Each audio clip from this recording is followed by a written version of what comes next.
Welcome to the Cups of Consciousness show.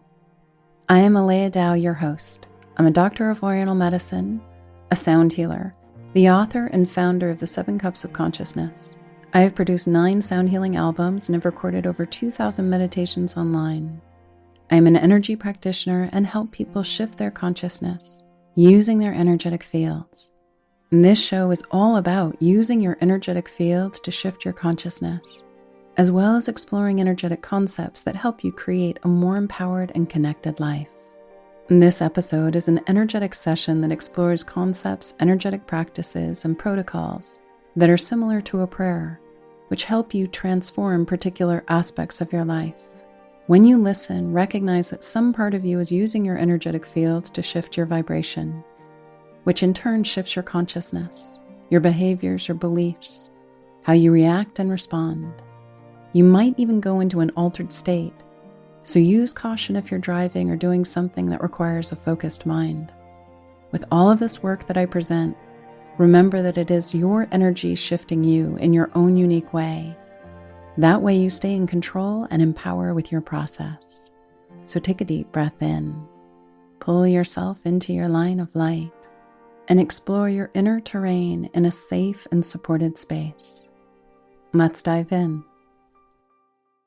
3 types of selfish: the enlightened selfish, the codependent selfish, and the victim selfish.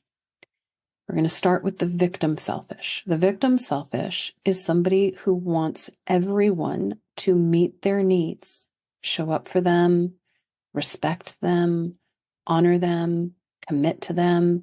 They're not doing it for themselves. They want everyone to fill their basket. And no matter how much you show up for the victim selfish, they never feel like it's enough. They are not taking personal responsibility for meeting any of their needs. So that is the victim selfish.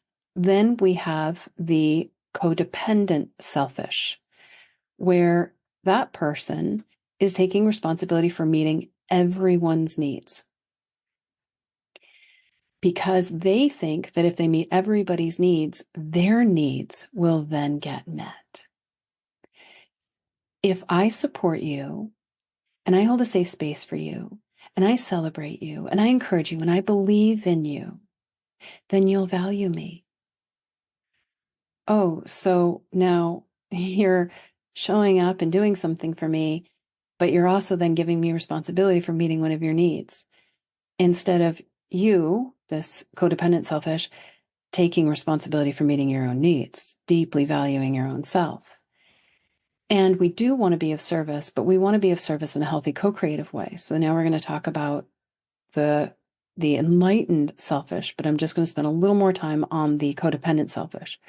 So the codependent selfish, again, meets everybody's needs, hoping that then their needs might get met. The codependent selfish is very needy, constantly looking for validation, constantly tending to everyone. They're the pleaser. They also feel often insecure and like, do they like me? Do I belong?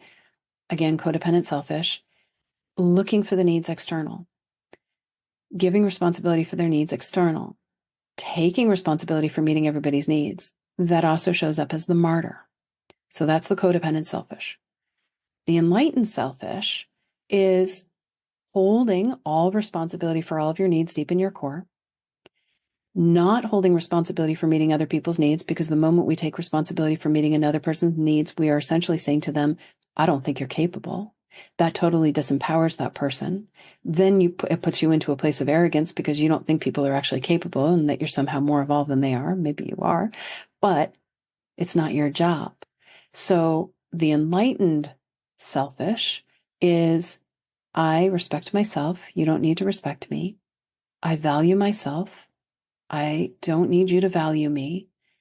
I will hold a safe space for you to respect and value yourself, but I will not project what I value onto you and want you to be a certain way in order to soothe my own anxiety or meet my own needs. So the enlightened selfish is meeting all of your needs deep in your core, which then enables you to hold a safe space for people to be in whatever process they need to be in. So sometimes people say, well, isn't it selfish to only want for your own self? That's the enlightened selfish. If I don't want for other people, then I'm holding a space for them to want for themselves, and I'm not projecting what I want onto them. So we want only for our own self. We are only attached and responsible for our own energy. We would never give that responsibility away because that immediately moves us into the victim. So selfish can be good if you're in the enlightened selfish, the connected selfish, not the victim selfish or the codependent selfish. Oh.